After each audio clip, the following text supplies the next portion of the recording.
8 December 1941, North Africa. Commanders of the British 8th Army are flush with victory. Operation Crusader has succeeded in relieving the besieged port city of Tobruk, forcing Rommel's Africa Corps, which has had a stranglehold on the city since early April, to withdraw.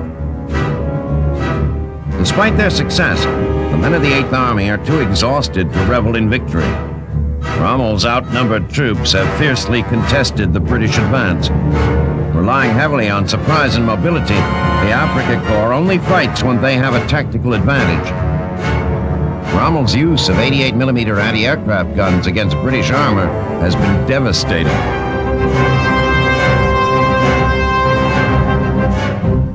They watch helplessly as their outgunned tanks are picked off one by one before they ever have a chance to fire a shot. Their effectiveness has caused the British advance to be slow and cautious, allowing the Africa Corps to withdraw intact.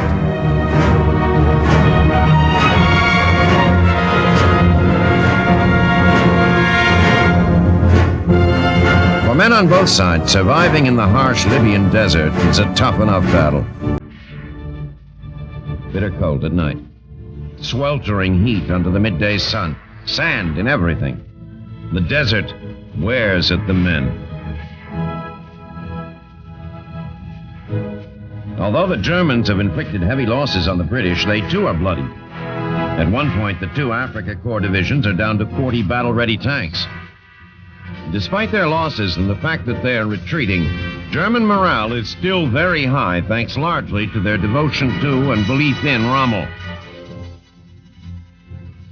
Frequently showing up unannounced right on the front lines to lead his men, the Desert Fox reassures them that they are not beaten and will have their chance to strike back.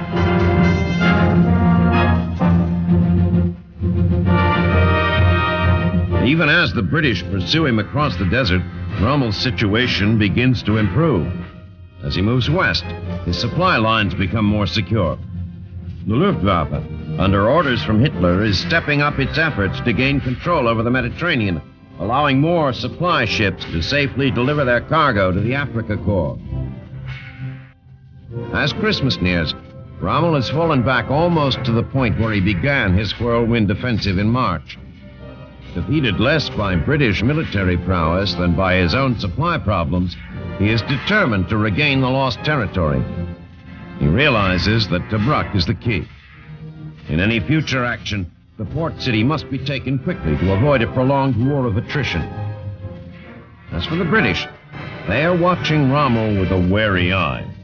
They realize his forces are growing stronger with each passing day, and that at some point, he will once again go on the offensive. The problem they now face is trying to predict when and where the cunning Desert Fox will choose to strike.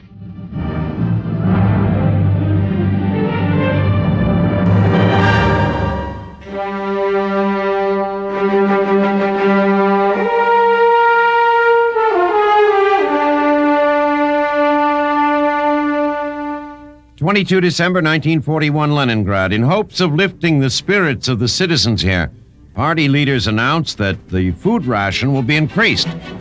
Henceforth, all workers will be allowed 100 grams of bread, approximately one slice, per day.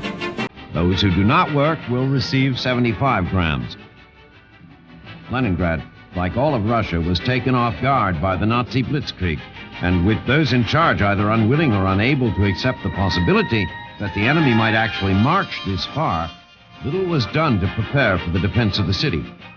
Certainly, no one expected the Germans to advance as quickly as they did.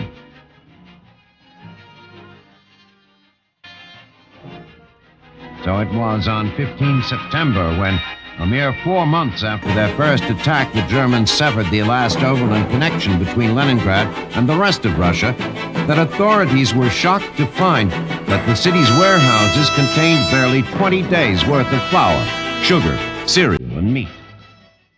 Immediately, all available food was commandeered and ration cards issued. The starvation of Leningrad had begun. The situation was made worse by the continued attacks of the Germans. Even after the decision had been made in Berlin to cease attempts to break through the city's defenses and starve them into submission, artillery shells continued to fall daily.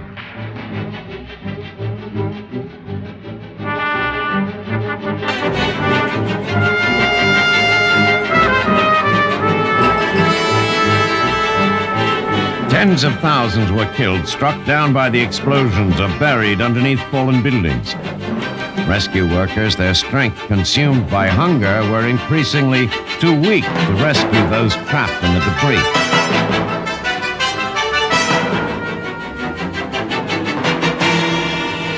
In addition to being cut off from food, Leningrad was left with no way to replenish stores of military equipment and ammunition other than manufacturing the supplies themselves.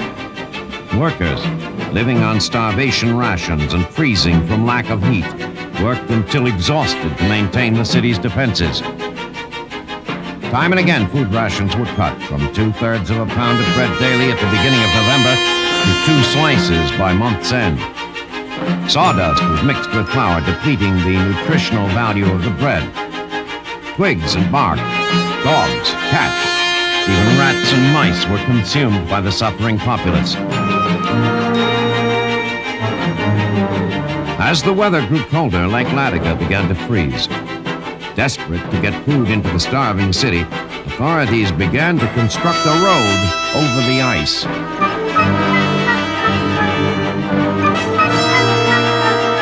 On 21 November, the first trucks rolled across the lake and delivered 33 tons of flour to Leningrad. And while the city would require over 400 tons daily just to maintain starvation rations, it was a start. Now, as the new year approaches and party leaders try desperately to keep the spirits of the populace up by increasing the rations, nearly 4,000 people a day succumb to starvation. Yet through it all, they refuse to give up themselves or their city. Stubbornly, perhaps to some foolishly, they stand fast in the belief that in the end, it is better to surrender to death than tyranny.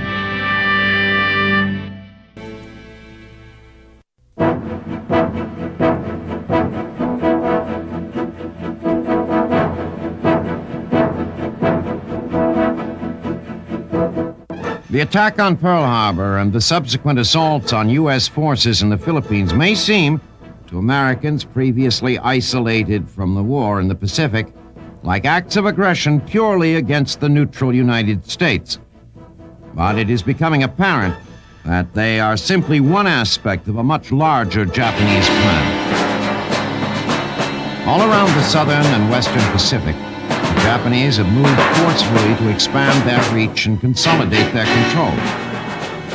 The day after Pearl Harbor, Imperial forces attacked Guam, Wake Island, and the Gilbert Island chain.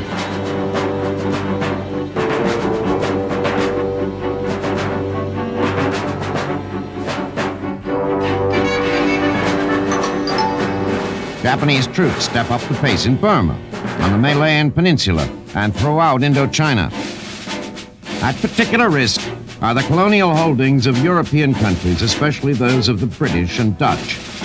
Already busy with war closer to home, they lack the power to hold their distant outposts, which are strung across the Pacific Rim.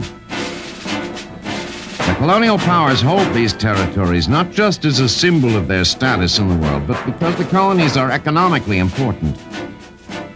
That is clearly on the Japanese mind as they mount an attack on the island of Borneo, a possession divided between the British and Dutch. Borneo sits atop one of the world's deepest pools of oil, a resource that the Japanese need desperately if their military and economic expansion is to continue. In quick consultations, the British and Dutch decide that a Japanese landing on Borneo, which is rimmed with gently sloping beaches seemingly made for amphibious assault, cannot be prevented. The order is given to destroy the oil fields the Japanese covet and to fall back around Cochin Airport, the most strategically important site on Borneo. By 16 December, the Japanese have landed and rapidly take control of the island.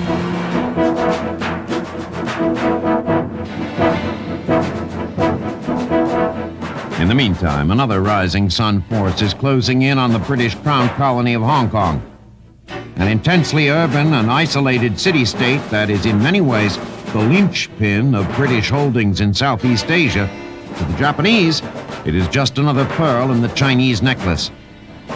By 14 December, Japanese troops operating from the mainland have pushed to the outskirts of town across a short strait from the main city. The Japanese lob thousands of artillery shells into the city. Those areas that are not reachable by cannon are targeted by aircraft. In scenes eerily reminiscent of the attack on Pearl Harbor, Japanese aircraft swooped down in groups of 12 over the city's harbor, crippling shipping and virtually guaranteeing that the colony, defended largely by Canadian troops, will not be reinforced.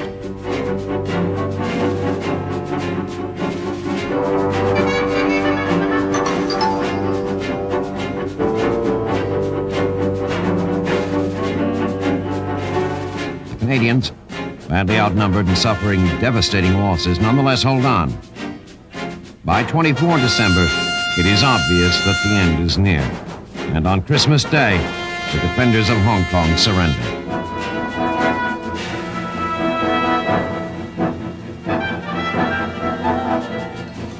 Back on Borneo, Christmas Eve brings a Japanese convoy. British artillery manages to sink several Japanese landing craft. The Japanese land and move inland.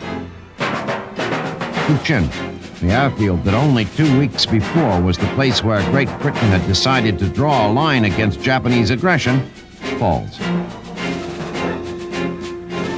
The planes on its runways are flown to safe havens behind the lines, and the troops that had been positioned to make a hold-at-all-costs stand begin to pull out. On 26 December, British Borneo falls. The British troops on the island are driven over the border into Dutch Borneo. It says much about the status of the colonial powers that a colony of a nation that is itself occupied by foreign invaders is the safest haven the British can find.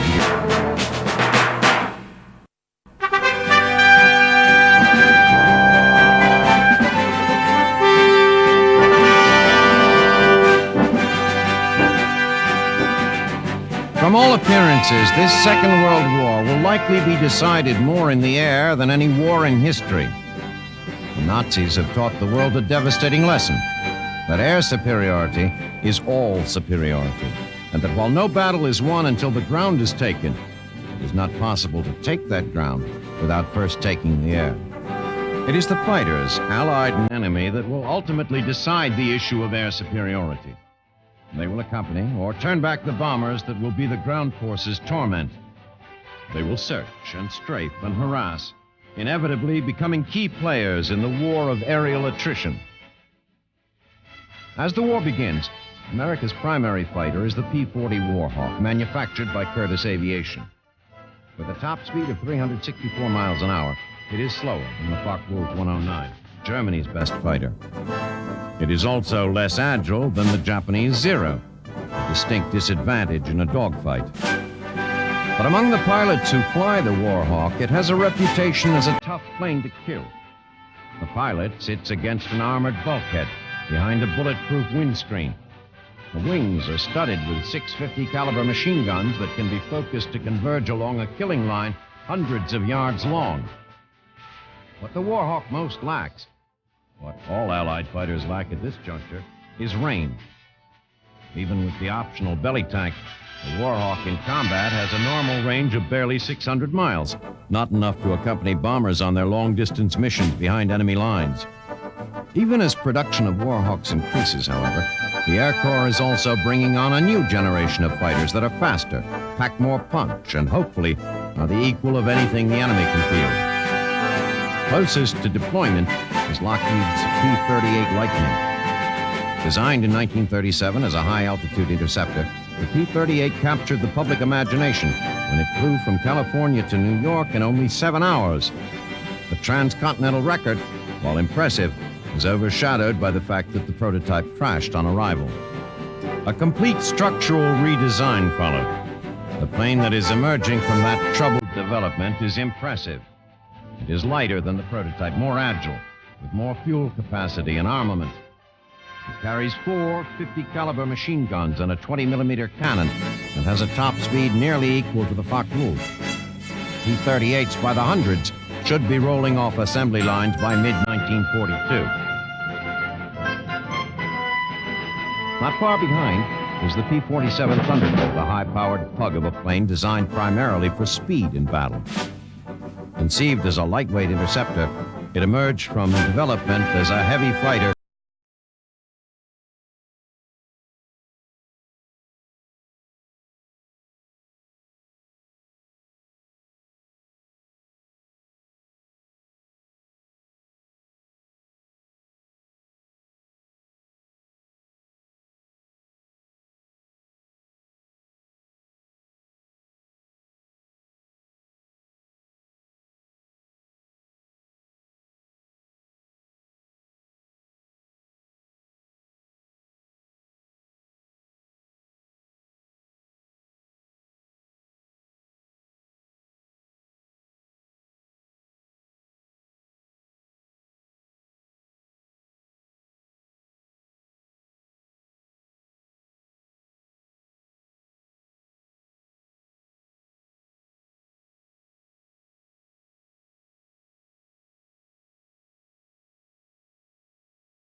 Their opportunity for that will come very soon.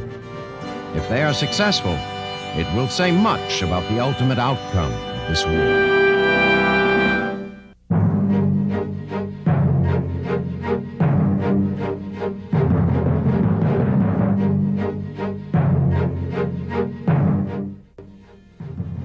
8 December 1941, Washington, D.C. Following the surprise attack on Pearl Harbor and President Roosevelt's impassioned plea for a swift and sure response, the United States Congress declares war on Japan.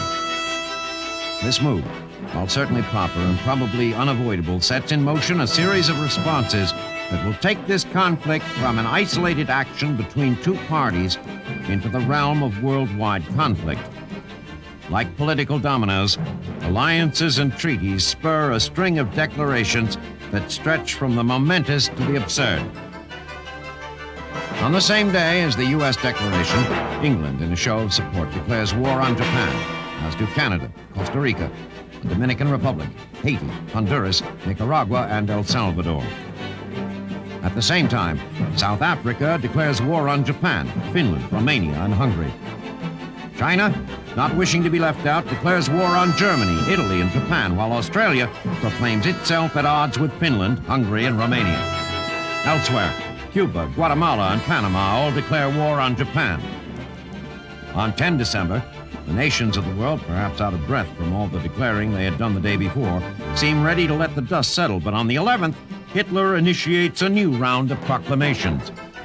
In a somewhat surprising move, Germany declares war on the United States. In his speech to the Reichstag, Hitler proclaims that it is Roosevelt who is responsible for plunging the world into global conflict, and states that the Third Reich has little choice but to bear arms against the tyrant.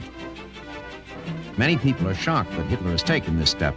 Despite their declaration against Japan, the Congress has remained hesitant about getting involved in the European conflict. If the United States were to remain neutral in Europe, Germany would have only Russia and Great Britain to contend with. But with Hitler having crossed the line, the reluctance of the Congress melts away, and the United States officially declares war on Germany. This, in turn, spurs a whole new round of declarations. Italy declares war on America. The Dutch government in exile declares war on Italy. The Polish government in exile declares war on Japan. Costa Rica, Cuba, the Dominican Republic, Guatemala, and Nicaragua all declare war on Germany. As December rolls on, so do the declarations. Bulgaria declares war on England and America. South Africa declares war on Bulgaria. The Belgian government in exile declares war on Japan. Haiti declares war on Bulgaria, Hungary, and Romania.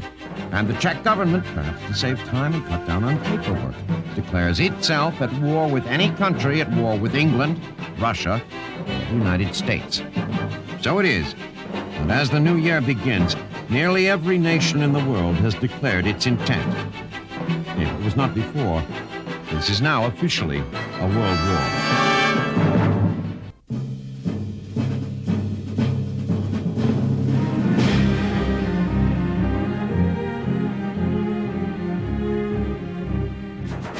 5 January 1942, the Philippines. The tricky withdrawal of American troops from Luzon onto the Bataan Peninsula reaches a critical stage. Two American armies under heavy pressure from Japanese ground and air forces have for weeks been falling back across the island. The withdrawal has been complicated by two factors. First, the armies need to reach the peninsula at the same time. If one arrives ahead of schedule, it will bring with it a force of Japanese that could outflank and eventually cut off the other.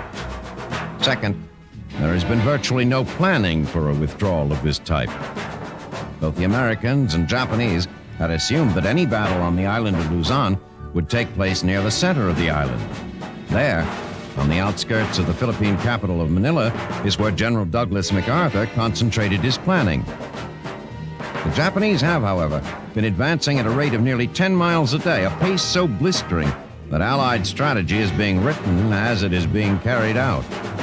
MacArthur's generals, Jonathan Wainwright in the north and Albert Jones in the south, have hopscotched their way out of Japanese hands.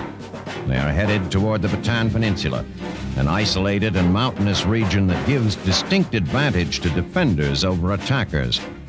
As they withdraw, they blow bridges and mine roads, doing anything and everything they can to inhibit the progress the Japanese are making.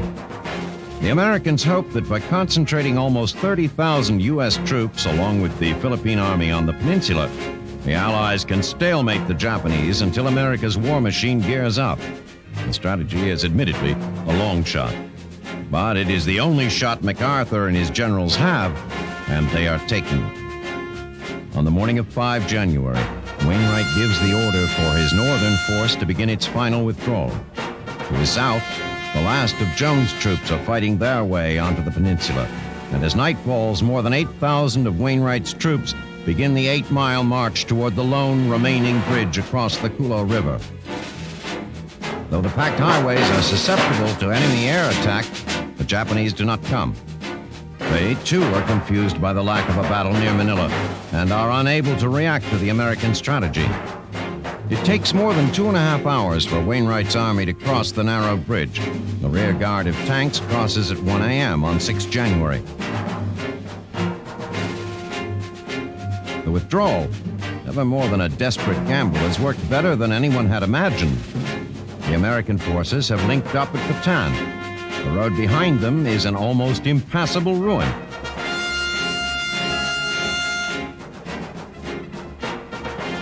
"30,000 men, along with most of their equipment and supplies, are now digging in, preparing for what will doubtless be the long battle of attrition to follow."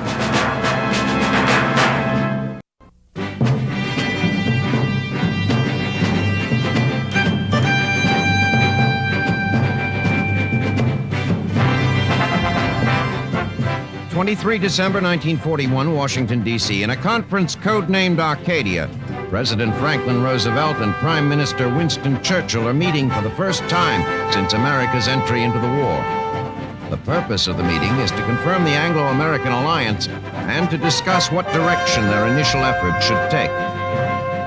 Accompanied by their respective military chiefs of staff, the two leaders reaffirm their previously agreed-upon strategy of Germany first, that the focus of the Allied effort should be to defeat the Nazis before turning on Japan. U.S. military leaders, however, are quick to point out the need for a rapid buildup of defenses in the Pacific. Should the Rising Sun's lightning advance continue unchecked, the northern and eastern seaward approaches to Australia might very well be cut off. It is agreed, therefore, to ship what men and equipment might be necessary to establish a strategic defense of the Pacific theater while beginning the buildup of forces for the conquest of the German armies in Europe and North Africa. At the urging of U.S. Army Chief of Staff George Marshall, who sees a strong need for unity of command, a combined Chiefs of Staff comprised of both American and British military leaders is established. Operating from Washington, this group will provide guidance for the overall Allied war effort. As the conference concludes, Churchill communicates to Roosevelt an urgent request by Soviet Premier Joseph Stalin for the U.S. and Britain to open up a second European front in 1942 to relieve some of the pressure on the Red Army, and that Lend-Lease shipments to Russia be increased immediately. While the groundwork for the future has been laid out at this conference, one present need becomes clear to Roosevelt. If the Allies are to be victorious, the United States must, as quickly as possible, give itself up entirely to wartime production. It is that thought that is foremost in the president's mind when, on 6 January, he delivers his State of the Union address. In his speech, Roosevelt sounds a call to arms for American business and outlines what surely is the most ambitious industrial expansion program ever undertaken, making clear that the nation must strain every existing arms-producing facility to the utmost. Roosevelt calls for dramatic increases in the production of war materiel across the board. 60,000 planes in 1942, and more than twice that number in 1943. 25,000 tanks in 42, 75,000 in 43. Merchant ships totaling 6 million deadweight tons this year, increasing to 10 million next year. Roosevelt tells the Congress that the United States can expect to spend $56 billion in 1942, more than half the estimated national income. For the American people, this will mean elimination of all non-essential government services, as well as altering comfortable lifestyles to exclude luxuries and reducing consumption of goods crucial to the military. Winning the war will be a national effort. To oversee the conversion of the economy, Roosevelt creates the War Production Board and appoints former Sears and Roebuck executive Donald Nelson to head the organization. Nelson wastes no time in wielding his authority. Within 1 week of his appointment, he informs the automobile industry that by the end of February, they will begin retooling their plants for military purposes. Production of consumer vehicles will be curtailed until the end of the war. He establishes a Tin to Win campaign designed to recycle 1 million tons of scrap metal a year. The women's garment industry has issued standard allowable dress lengths to conserve fabric. Blank cartridges for movie westerns become scarce. For many Americans, it is just beginning to sink in what life during wartime may be like. For those who still view the war as something distant, the Germans are about to deliver a wake-up call. With peacetime restrictions removed, Nazi U-boats have begun moving into the coastal waters of the northeastern United States. With Germany's declaration of war coming on 11 December, it is just before Christmas when the U-boats arrive in large enough numbers to begin doing serious damage. Lulled into a sense of false security by years of safe passage, merchant ships continue cruising up and down the eastern seaboard with their running lights on. They become easy targets for the Nazi subs.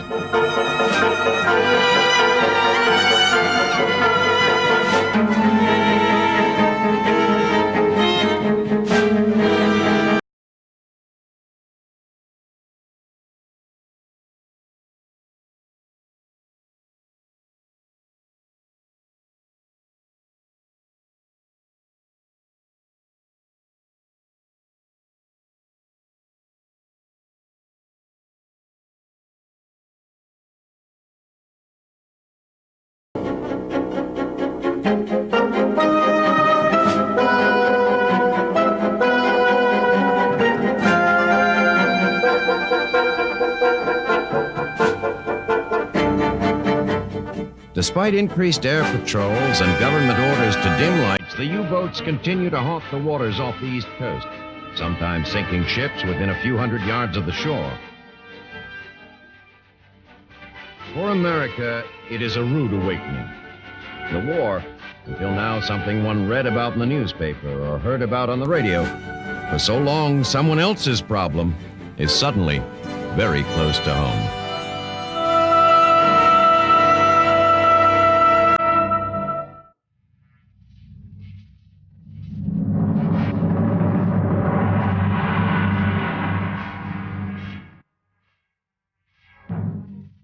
January 1942, North Africa. Like people in the rest of the world, the men of the British Eighth Army fighting in the deserts here greet the dawning of the new year with little enthusiasm. For months, they have been engaged in a deadly chess game with the Afrika Korps, fighting for the same barren ground time and again in the harshest of environments. Only recently have they checked Rommel's advances and driven his forces back. The British are now going about the business of improving their supply lines, and preparing for Operation Acrobat, a planned drive west to push the Axis out of North Africa. The British commanders, while wary of Rommel, believe his forces are weakened to the point that even the daring Desert Fox is in no position to counterattack. Once again, they are mistaken. On 5 January, Rommel's forces receive an infusion of desperately needed supplies through the port of Tripoli. Included in the shipment are 55 new tanks and 20 armored cars. That shipment emboldens Rommel, and over the next week, Luftwaffe reconnaissance flights lead him to believe the British are vulnerable to counterattack. He immediately begins preparations, making the most of his new armor and exploiting the inexperience of the British 1st Armored Division. Though Rommel's forces are at a numerical disadvantage, he believes that if he strikes hard and fast, the element of surprise will carry the day. Although he is nominally under the command of Italian General Bastico, Rommel does not confer with or even seek his approval. He believes the Italians cannot be trusted to keep a secret. On the evening of 21 January, Rommel strikes. Once again, the British are caught completely off guard. The Germans use mobility and surprise to rout the inexperienced British troops, who retreat quickly to avoid being cut off. Over the next week, the Afrika Korps charges around the desert, going Rommeling, as they have begun calling their tactics, striking the British communication, command, and supply structure. They inflict enormous damage, capturing tons of fuel and supplies in the process. On 28 January, Rommel turns northwest and catches the 7th Indian Brigade off guard at Benghazi. The ensuing battle is quick and decisive. The Indian troops retreat in disarray, leaving behind huge quantities of supplies, including more than 1,300 trucks for the victorious Germans. As Rommel moves his headquarters to Benghazi, he is already looking toward Tobruk. He badly needs the port facilities there, and has, in months of fighting, been unable to capture them. He stops his advance and regroups his forces, preparing for what he hopes will be his final triumphant attack on the city. Among the British troops facing him, Rommel's legend continues to grow. He accomplishes the impossible with apparent ease. His boldness and unpredictability deny them any sense of security or optimism. They fear that if Rommel does take Tobruk and has the access to supplies the port would give him, the Desert Fox will quickly seal the fate of the Allies in North Africa.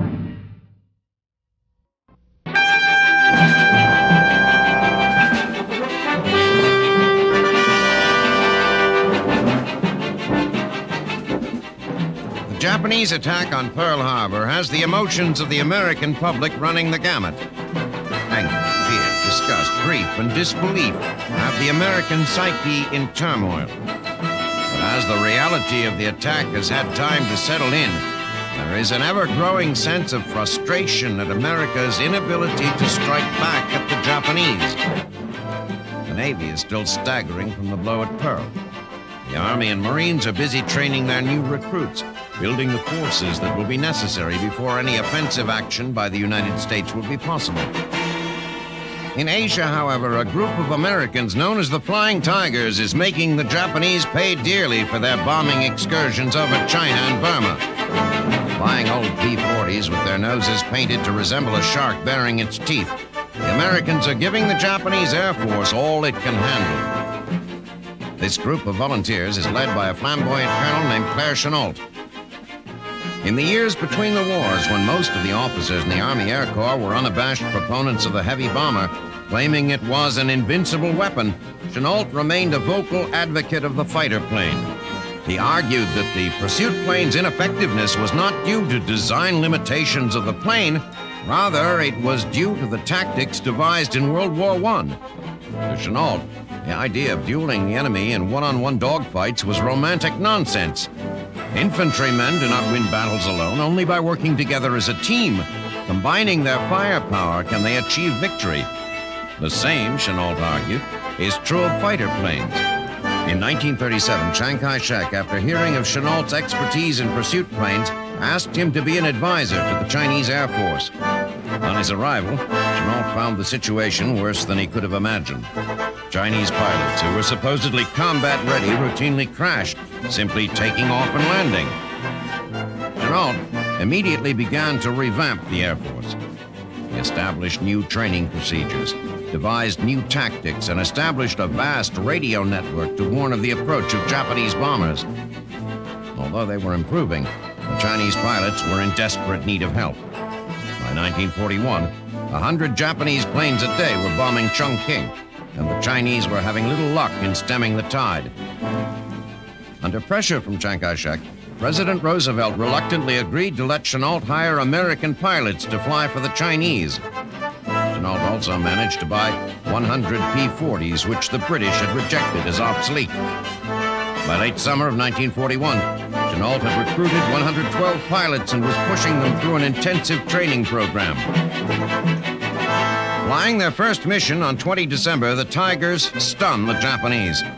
A flight of 20 bombers headed for Kunming is jumped by the fearsome-looking P-40s and is nearly annihilated, with only one bomber returning home.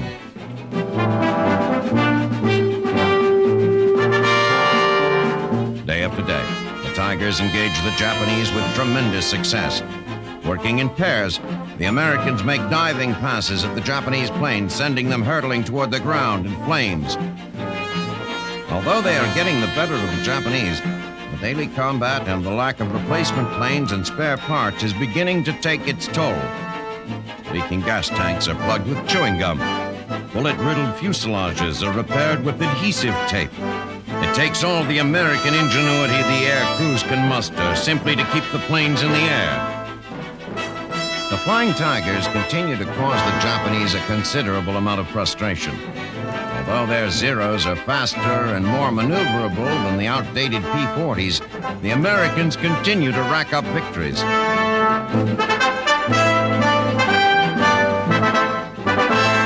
Although it is certain that this small group of American pilots cannot turn the tide of the war alone, their mere existence and continuing success are enough to worry the Japanese and to spark a flame of hope in the hearts of the American people.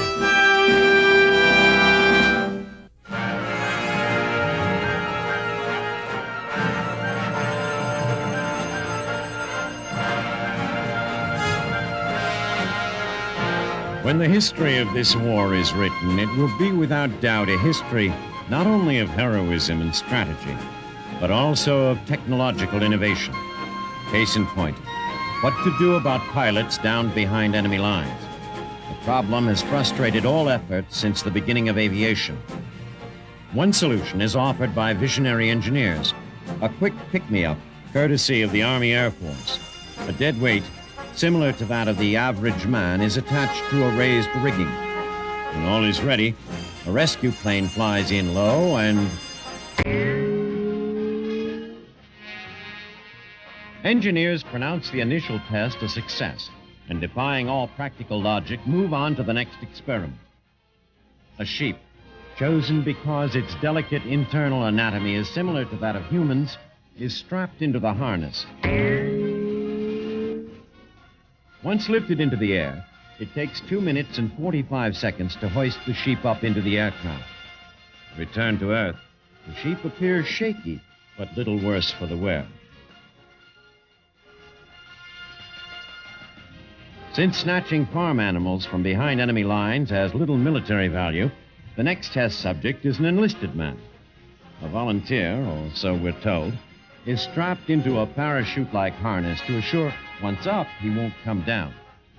Then, he awaits his fate. With the aircraft traveling at an indicated airspeed of 130 miles an hour, the subject is pulled first up and then along behind the plane. An electric winch pulls him slowly on board. The engineers again pronounce the test a success, and plane snatch pickup will save many lives. Whether it does it by rescuing stranded personnel or discouraging pilots from getting lost in the first place remains to be seen.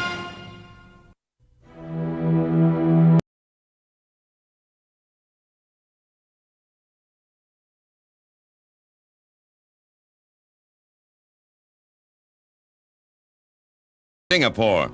Japanese troops, who for more than 2 months have been fighting to occupy the city, take their first strategic objective, Dengai Airfield. Charged by their superiors in Tokyo with conquering the island in 100 days, they are now well ahead of schedule.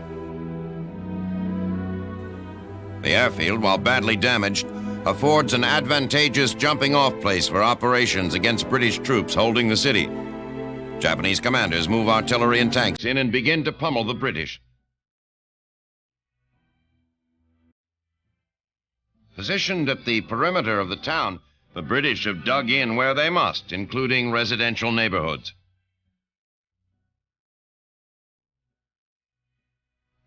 This frees the Japanese from any concern for civilians, as they shall, since there are valid military targets in virtually every part of Singapore.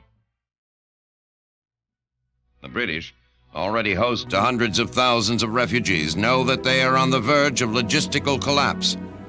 More than 1 million people congregate on the waterfront, seeking some escape from the brutal barrage.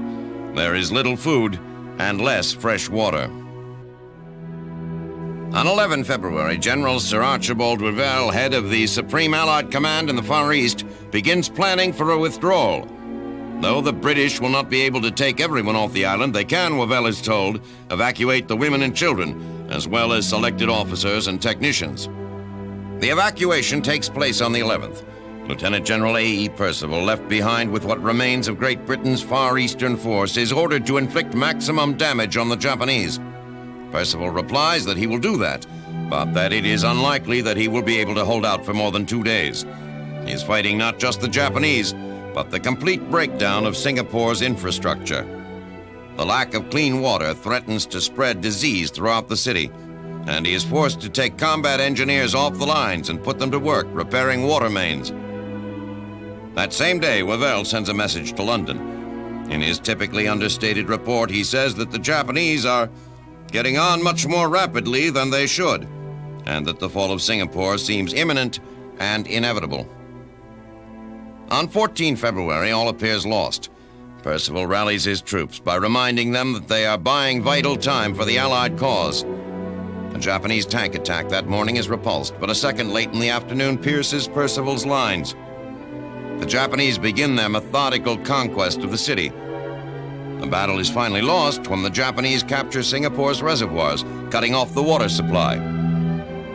On 15 February, the Japanese demand and receive the British forces' unconditional surrender.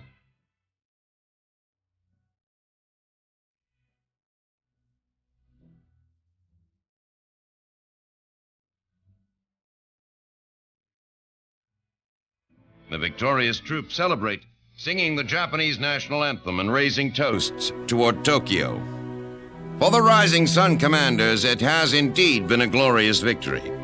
The island of Singapore is in their hands a full month ahead of schedule, and the almost 140,000 casualties suffered by the British virtually bring to an end the era of English influence over East Asia.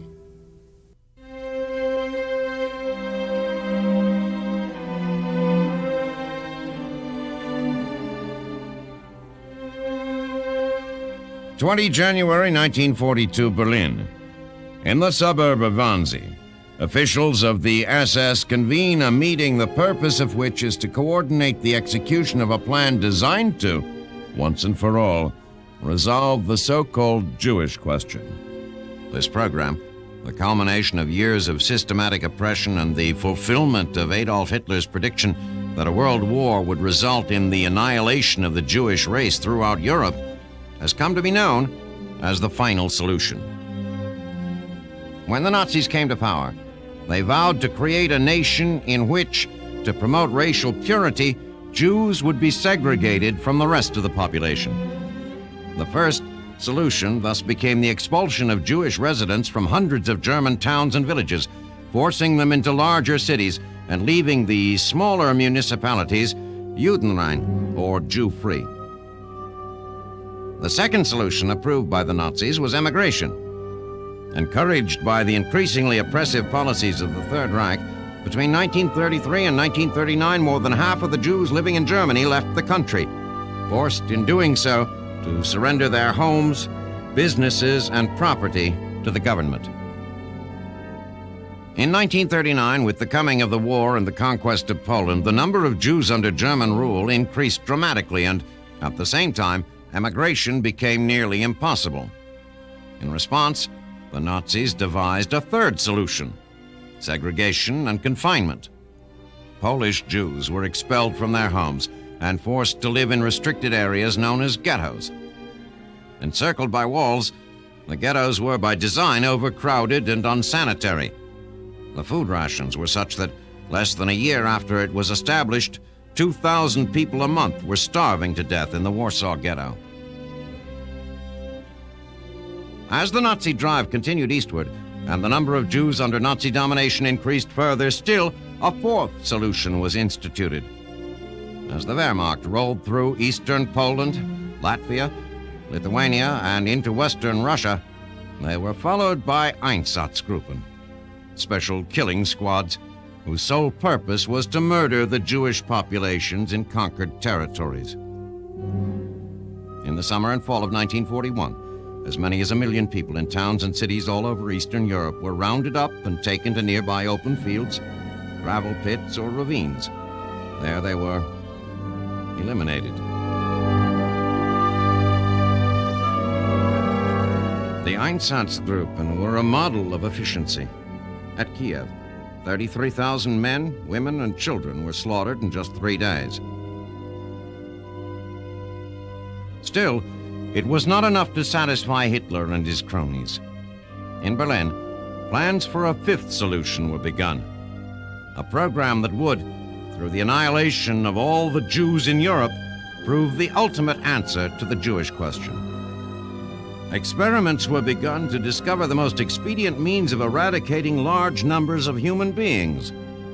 Tests were conducted using Russian prisoners of war as well as Jews. Now, in December of 1942, the groundwork has been laid and work can begin in earnest. A number of camps will be constructed, but unlike the concentration camps that have been in operation since 1933, these will be designed and built specifically for the extermination of Jews. All elements of the program are to be cloaked in secrecy. None of the camps will be built in Germany itself. Most will be in Poland. Deportation will be referred to as resettlement. The location of the camps will be identified only as somewhere in the east. Gas chambers will be disguised as shower rooms so that the doomed will be unaware that they are about to die. As the conference concludes, the participants are pleased and are convinced Hitler will be as well. It is a glorious moment in the history of the Reich. With diligence, hard work, and solid engineering, they have devised a highly efficient, cost-effective means of killing millions of innocent people.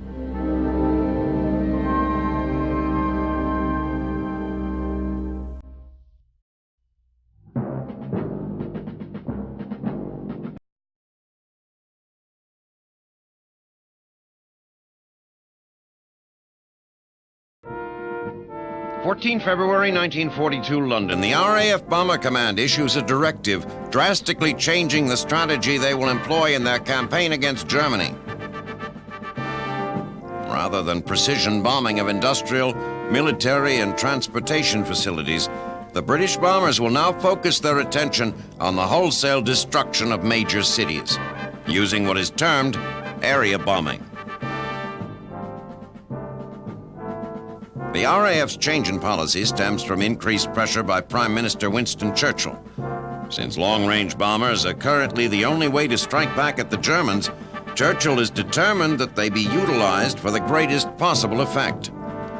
Until now, British attempts to cripple the Nazi war machine by pinpoint bombing of crucial assets has been an abject failure. Forced to fly at night to elude German fighters, the bomber crews face the near impossible task of locating and bombing specific structures from 20,000 feet in darkness.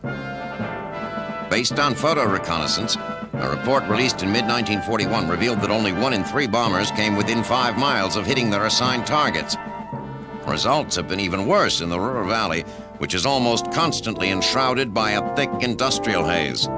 Here, in the very heart of the German war machine. Only 1 in 10 bombers managed to come within the 5-mile radius. Stalin until a land offensive is possible.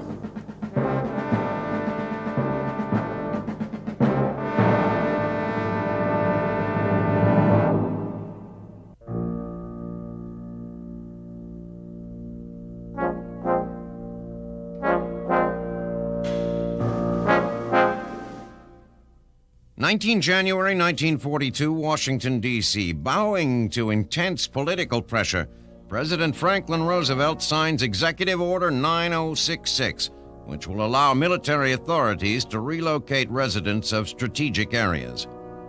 While the directive seems on the surface to be just another move by the government to shift the country into wartime operation, it is in fact a calculated political attack on a very specific group of people in a very specific location: Japanese Americans living near the West Coast. Since Pearl Harbor, a groundswell of sentiment encouraging the detention or expulsion of Japanese Americans from the region has risen within the local populace. The torch is picked up by local politicians and the flames fanned by the press. On 2 March, Lieutenant General John L. DeWitt declares California, Oregon, and Washington strategic areas. By the end of March, over 110,000 Japanese Americans are forced to abandon their homes, their businesses, and most of their belongings, and submit to internment by the War Relocation Authority. The intense distrust and prejudice are not merely a reaction to the war, rather, they are the fruits of a deeply rooted penchant for bigotry and discrimination against Japanese immigrants in this part of the country. For years, Japanese emigres settling in the West, as well as their American-born offspring, have been the subject of racist attitudes and laws, including restrictions on land ownership and immigration quotas. With the signing of the executive order, the stage was set for the military leadership of the Western Defense Command, at first reluctant to act, but now thoroughly caught up in the exclusionist movement, to take action. Now, these people, these Americans, who have struggled to build for themselves lives based on hope, opportunity, and success through hard work, at the hands of their own government, have been forced into lives filled with sorrow, uncertainty, and broken dreams.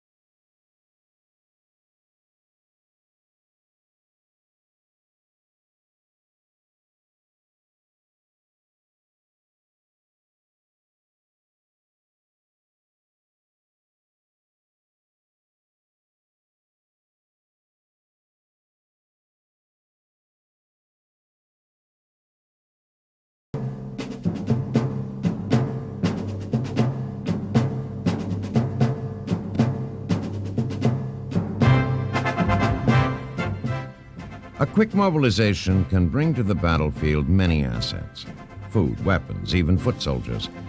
But other combat assets, primarily wisdom, vision, and leadership, cannot be so quickly acquired. Much of what will eventually be success or failure in this war rests on the shoulders of the generation of generals that are set to lead the way. At the core of that generation is a small group, some only recently elevated in rank, whose careers have followed eerily similar paths. Together they form what is shaping up to be the nucleus of the Army's War Command. Senior among them is Army Chief of Staff General George Marshall. The son of a Civil War veteran, Marshall attended the Virginia Military Institute and the Fort Leavenworth Army Staff College.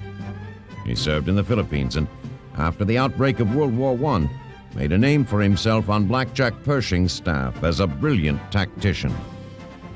When the war ended, Marshall returned to the United States and became a forceful voice for the modernization of America's Army, advocating a well-trained professional corps to be augmented in wartime by a kind of citizen army.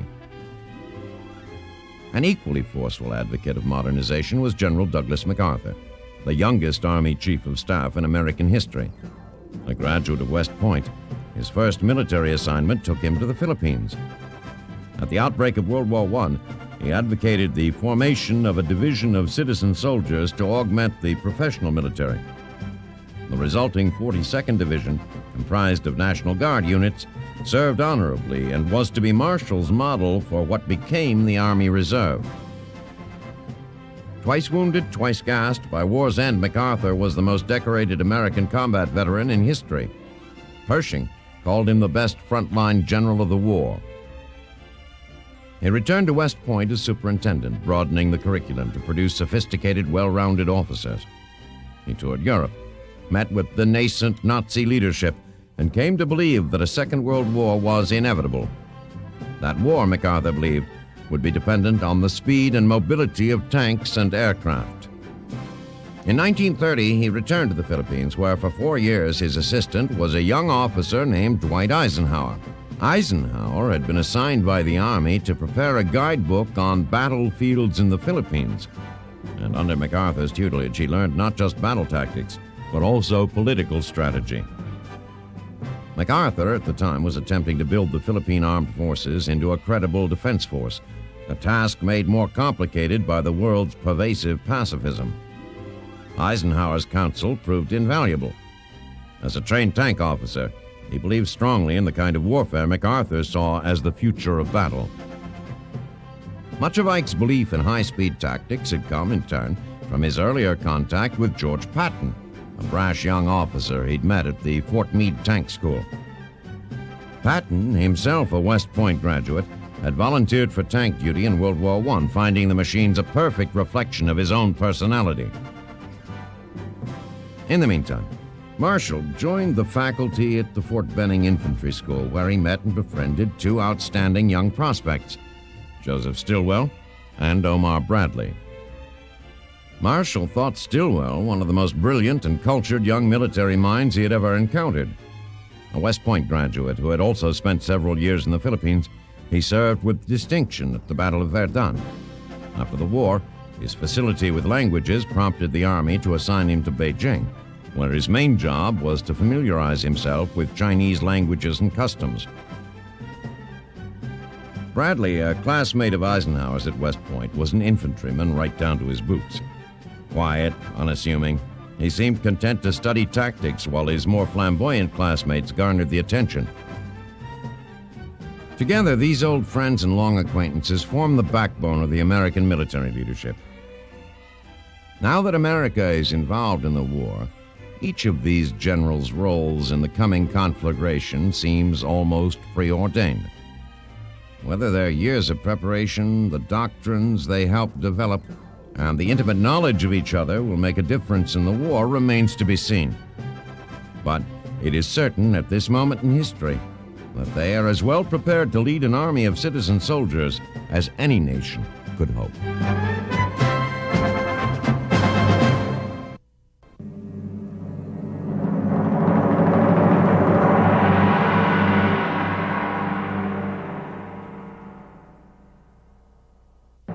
22 February 1942, Corregidor. At his fortified island headquarters, 3 miles off the coast of the Bataan Peninsula, General Douglas MacArthur receives word from Washington that President Roosevelt has ordered him to leave the Philippines immediately and proceed to Australia by way of Mindanao.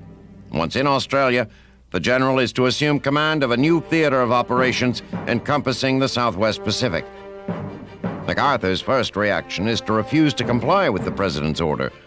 Completely, almost fanatically devoted to the men of his command and the Filipino people, the thought of abandoning them in their darkest hour is abhorrent to MacArthur. Like a captain going down with his ship, he considers it his duty to remain on Corregidor, facing almost certain capture or death at the hands of the Japanese, and is willing to disobey his commander-in-chief rather than violate his personal honor and abdicate his responsibility. MacArthur's senior staff is of a more practical mind. Concurring with Roosevelt's reasoning, they tell the general that the fall of the Philippines is at this point inevitable, and that he can do more for his men and his people by fighting the Japanese from Australia than by remaining on Corregidor. Reluctantly, MacArthur notifies FDR that he will leave as requested, but asks for permission to delay for a brief period. An abrupt departure might convey panic to the troops, resulting in what he terms a sudden collapse. Roosevelt agrees. On 11 March, MacArthur senses the time has come, and along with his family and a few of his staff, he boards one of 4 battle-scarred PT boats that are to make the journey to Mindanao. It will by no means be a pleasure cruise. This small group will have to travel thousands of miles through enemy waters under skies completely dominated by the Japanese.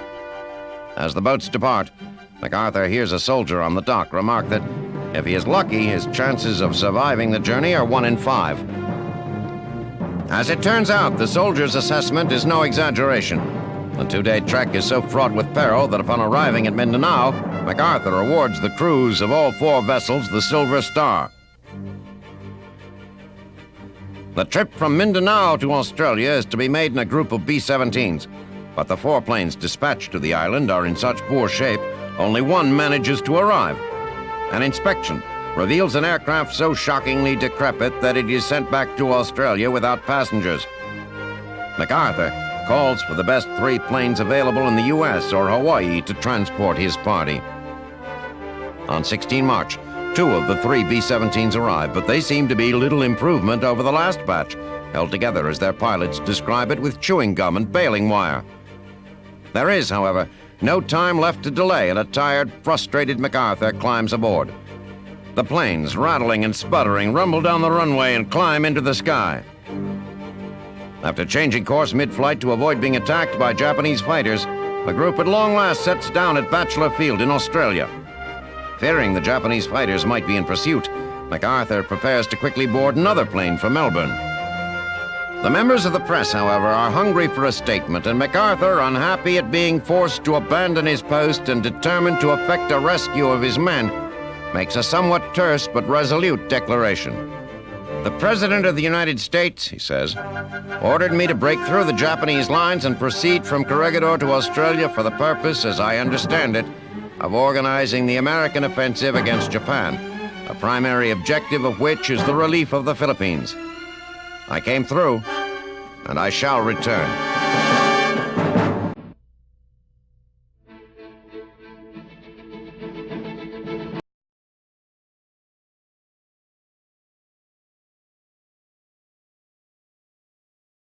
When Adolf Hitler and the German High Command began planning the conquest of Russia, their calculations were based on the overwhelming superiority of the Wehrmacht over the Red Army, in sheer numbers as well as in equipment and tactics.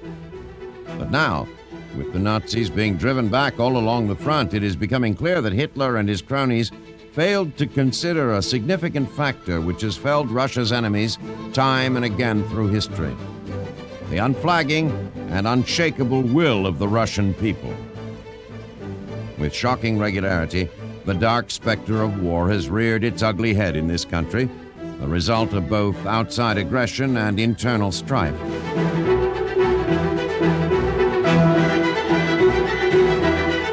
Life in wartime is something akin to tradition here, so much so that when the announcement of the German invasion came, the response of the people was more a reflex than a reaction. Calmly, the people set about emptying their bank accounts and converting their money into food, furniture, hardware, anything of value, knowing from experience that during wartime commodities are much more valuable than paper currency, and that some things cannot be purchased at any price. Now, as the Russian effort continues to increase, young men all over the country leave their homes and families to join the Red Army. Their training is minimal, and their transfer to the front swift.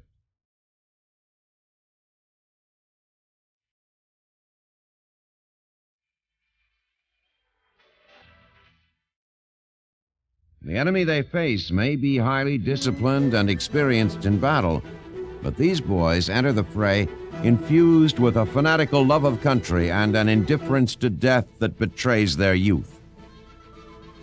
A Russian soldier, having known little in the way of comfort in his life, will endure long periods of hostile weather, bad food, and little sleep, and then throw himself into a suicidal charge against a superior enemy with a ferocity the likes of which the Germans have never experienced.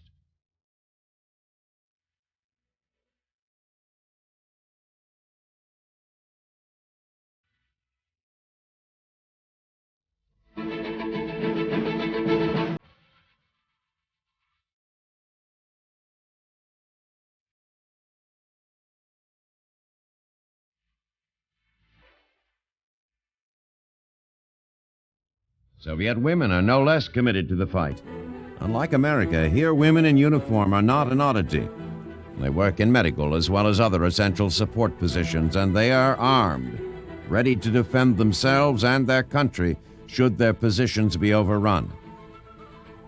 Those of both genders unable to serve in the military join the fight in other ways. Besides working in factories, they dig ditches, build revetments, knit socks and other articles of clothing, pack boxes with soap and candy, anything that will help support the war effort.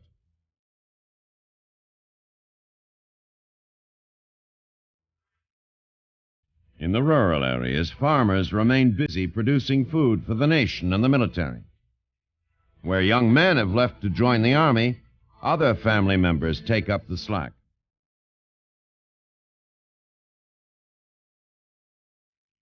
But here, too, the people are prepared to defend their country. Civilian militias are trained and ready to take up arms against the invaders.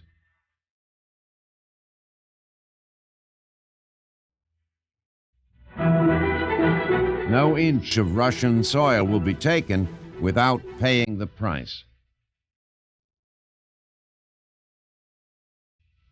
It had been the intent of the Nazis to conquer Russia in 6 weeks.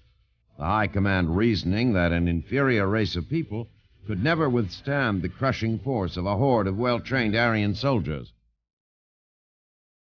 But the generals at the front, with each day bringing a new defeat and their troops increasingly demoralized, are beginning to realize what would-be conquerors have discovered time and again throughout history: that every Russian is a Russian soldier.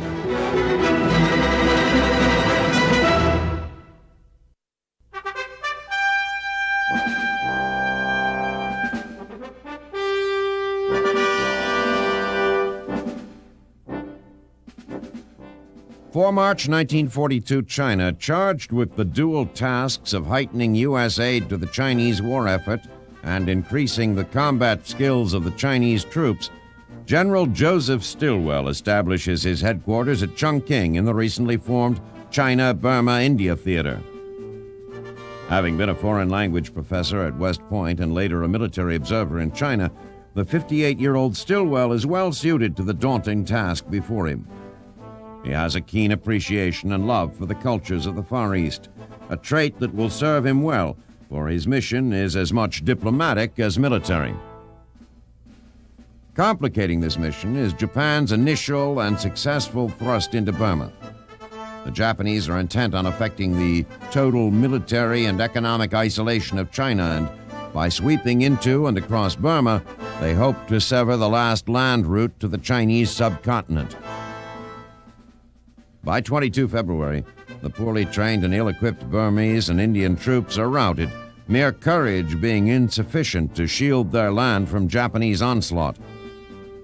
Stilwell arrives only in time to aid in the retreat of soldiers and evacuation of refugees.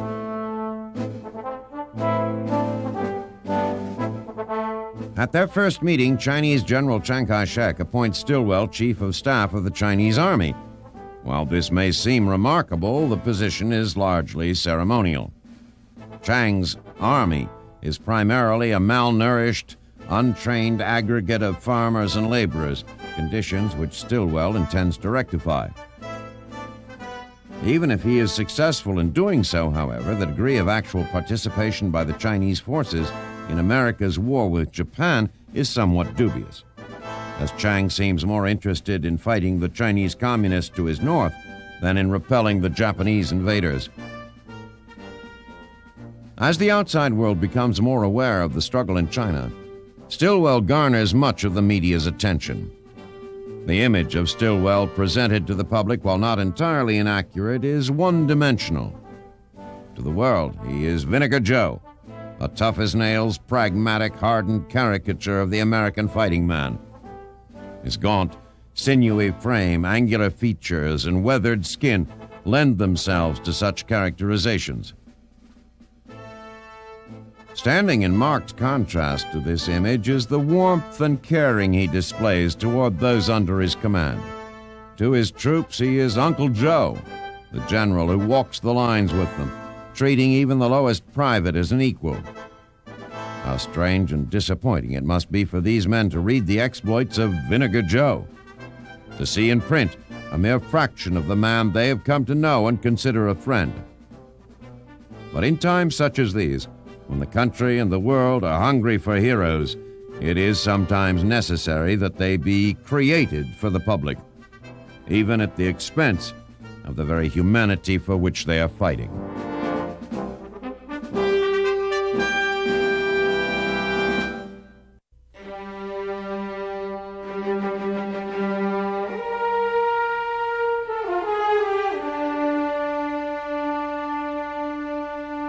February 1942, Java.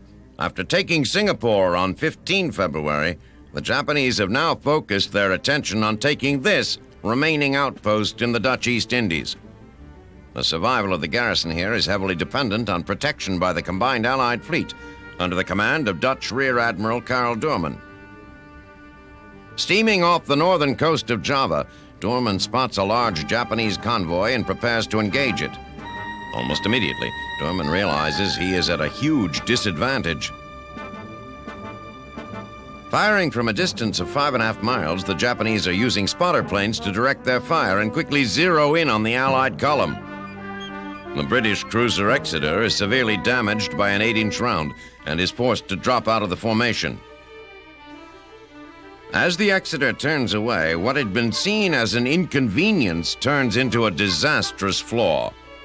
The combined fleet, made up of American, British, Australian, and Dutch ships, have never exercised together and, most importantly, have no common signal code or battle doctrine.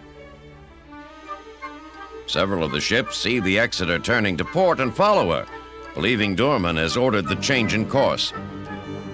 With the Allied fleet in an extremely vulnerable position, the Japanese launch dozens of their long-lance torpedoes at the floundering vessels. Incredibly, only one Dutch destroyer is sunk. Doorman finally manages to regain control of his ships and withdraws. Low on fuel and torpedoes, the Allied fleet makes for the port of Batavia. Unknowingly, they steam right into a Dutch minefield and a British destroyer is sunk. Moving north, out of the minefield, Doorman again encounters the Japanese fleet. This time, the Japanese torpedoes are far more effective. One by one, the Allied ships are hit and sunk.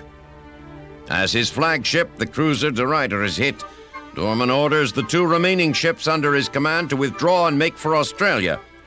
He then slips beneath the waves with his ship. This sacrifice of the Allied fleet has done little to impede the Japanese plan for the conquest of Java. On 1st April, they invade the island and by the 9th have it securely in their hands. The fall of Java and the destruction of the Allied fleet are sources of grave concern to Allied commanders. Australia is now the lone Allied outpost in the region and becomes more and more vulnerable with each passing day. If the Japanese decide to come ashore here, stopping them will be difficult indeed. The Japanese military, that has already proven its prowess on land, has now proven it is the dominant naval force in the region as well.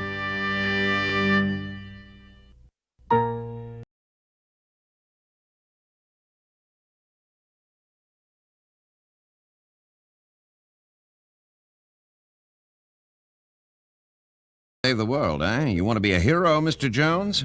Well, before we all march off to do battle with pure evil, you're probably wondering what military life is going to be like. The American military is known for its hospitality. Cheerful and knowledgeable guides greet each recruit personally.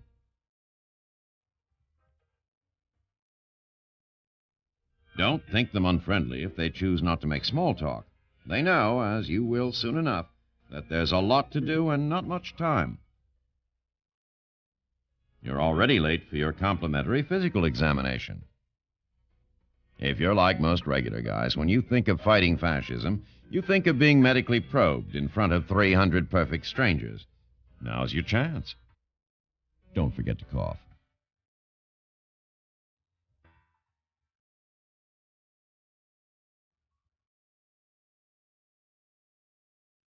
Much as we'd like to linger, the tailor is ready for your fitting. 40 regular? This ought to do fine, Mr. Jones. It's a 56 long. Not everyone can pull that off, but on you, we don't think fabulous would be too strong a word.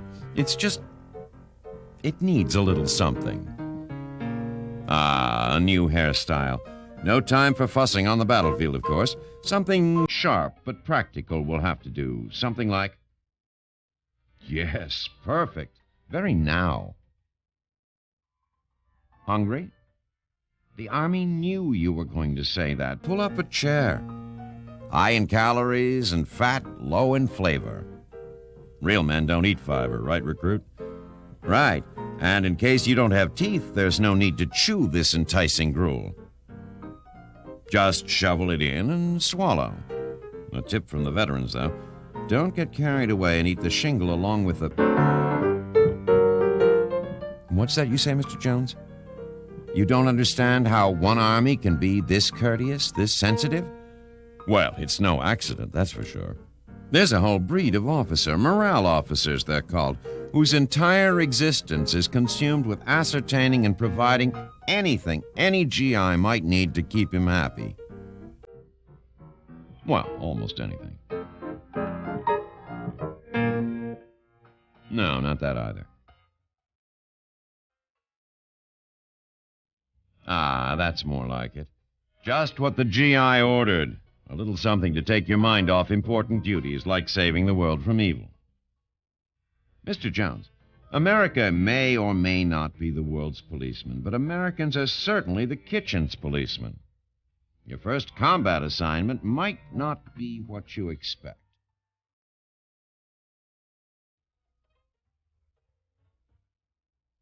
The War of the Potatoes? The Battle of the Pots and Pans? Is this any way to fight a war? We'll leave that question to the historians. For now, you'll want to get to bed. Well, maybe bed is a bit generous. You'll want to get to slat, because tomorrow's sure to be off to a fast start. You've got a lot to learn about how an army works.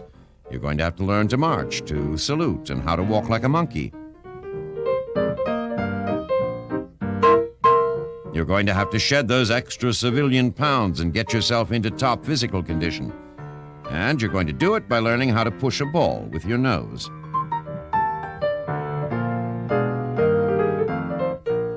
So sleep tight, Mr. Jones. It may be hard to believe at the end of your very first day of military life, but you really are a hero. Even if your red badge of courage is nothing more than dishpan hands.